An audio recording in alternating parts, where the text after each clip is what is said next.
Revenge, with her AP wife. My wife had an affair with me. I cheated again on the AP wife.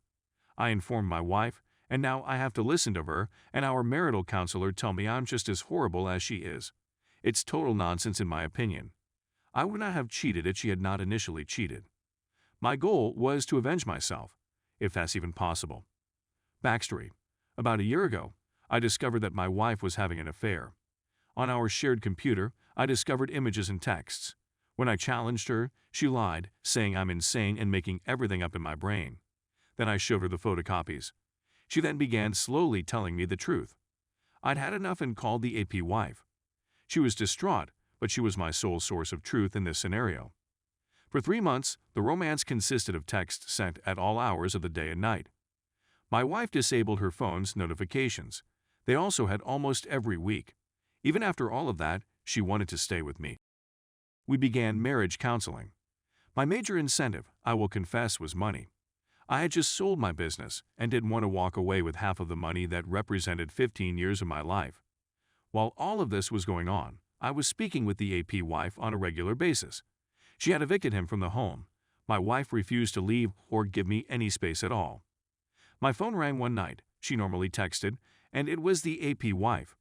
She was having a bad night and needed to speak with someone. That conversation led to more flirting back and forth, and then I told her I was going to stop by. She said that she would appreciate it. So I went over to the AP house and drank his beer while having with his wife in their living room. This went on for approximately a month. It came to an end when I informed my wife after a heated dispute. Look, I realize this is a horrible scenario, and I should probably pack my belongings and go. I understand that this isn't a mature way to cope with an affair. But it wasn't until I aged up with the AP wife that I felt I could go back and work on my marriage. I was no longer humiliated or miserable. So, am I mistaken in thinking that this is retaliation? Is it justifiable? Story 2.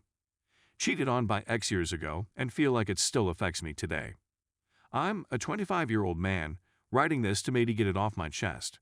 So, in the spring 2015 semester, I met my first girlfriend at university. I was 19, she was 18.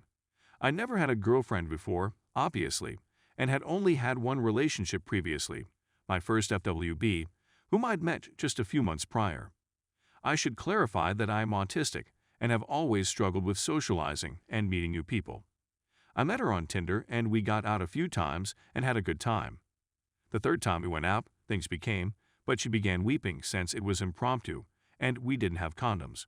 She was terrified she'd wind up like a friend who had a child and wasn't prepared for it.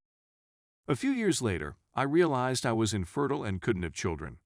But in any case, we came to a halt at that time, and I'm not sure what occurred today, but we began dating.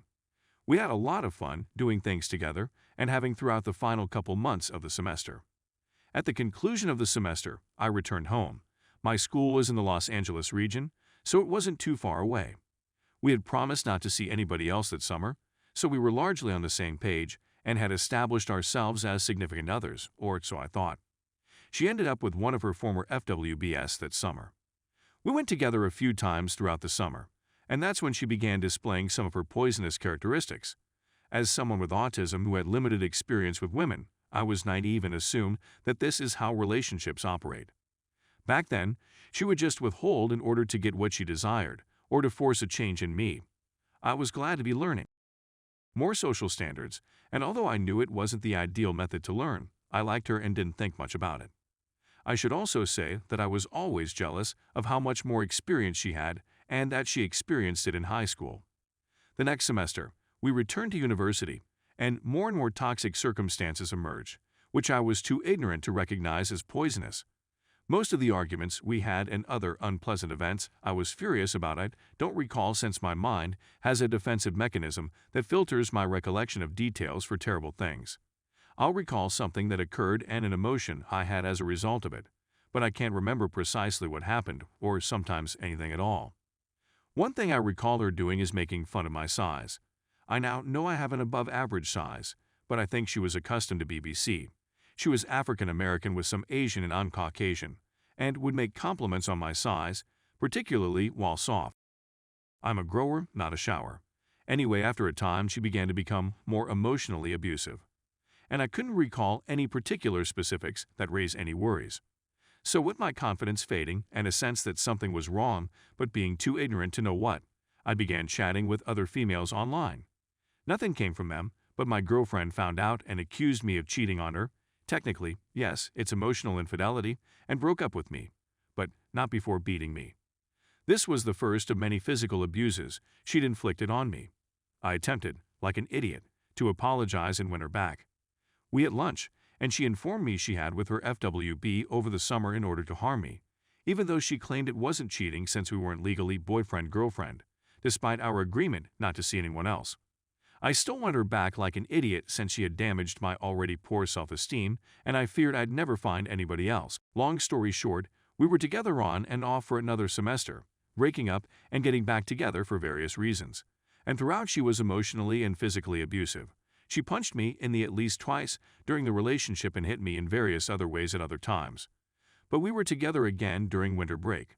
She was still in her dorm when I returned home. One of her high school pals asked if he might stay with her in her dorm for a while. To her credit, she did ask, and I agreed since I had erroneously trusted her. Though that night I had a feeling something wasn't right, because this guy had a reputation in high school for, I kid you, not taking out his giant and plopping it on other students' tables, and no one reported him, and he never got in trouble, because they were like, oh, that's just his name, that's just how he is. I didn't understand how he never got in trouble, but my girlfriend had told me that previously. I FaceTimed her a few nights later and performed her favorite song on the piano. I didn't think much of it until she began weeping. But when I returned to university the next semester, she informed me that the night that man left, he essentially encouraged her to have with him by saying something like, I cheated on her before, so she may as well with him, or something along those lines. So she had with him, but then she felt bad and urged him to stop. Because of her remorse, she supposedly began weeping on FaceTime at that moment. As an idiot with my shattered self-esteem, I felt I'd never get anybody else and attempted to make it work. I ended things with her about a week afterwards. But I became lonely and let her back into my life for the last time. After a few months, I had had enough and told her in a dispute that I had cheated on her with someone else simply to hurt her. I hadn't, but in my mind it would be the end of the relationship forever, and we broke up for the last time. She then went on Twitter and said derogatory things about me, such as, if anybody wants someone with a little and is eager to be banged, take my ex, among other things. I didn't find out about it until later, and to her credit, she agreed that it was nasty and took it down when I told her it wasn't cool. I subsequently heard that when we split up, she immediately went to another man she met at work a few weeks previously, and they were Facebook official the following day. So she was most likely cheating again. Even though she stated her new partner set the relationship status to that day the next time we spoke, it wasn't posted until much later. I honestly didn't believe her. In any case, I'm pleased I had that connection because it taught me a lot about social conventions, pop culture, and racial problems, as well as how I shouldn't be treated by others. Although it took me long to grasp how poisonous it was, I just wish it hadn't persisted for about a year and a half of my life on and off. While my self-esteem has improved, it is still affected by her emotional abuse, among other things she did and said, and I still have a strange sensation about being cheated on in relationships. I have the feeling it's going to happen, even though there's no evident cause for it. And a strange part of me almost gets off by imagining being cheated on and how I would react. Maybe because I clearly did not respond appropriately to the cheating. I'm not sure.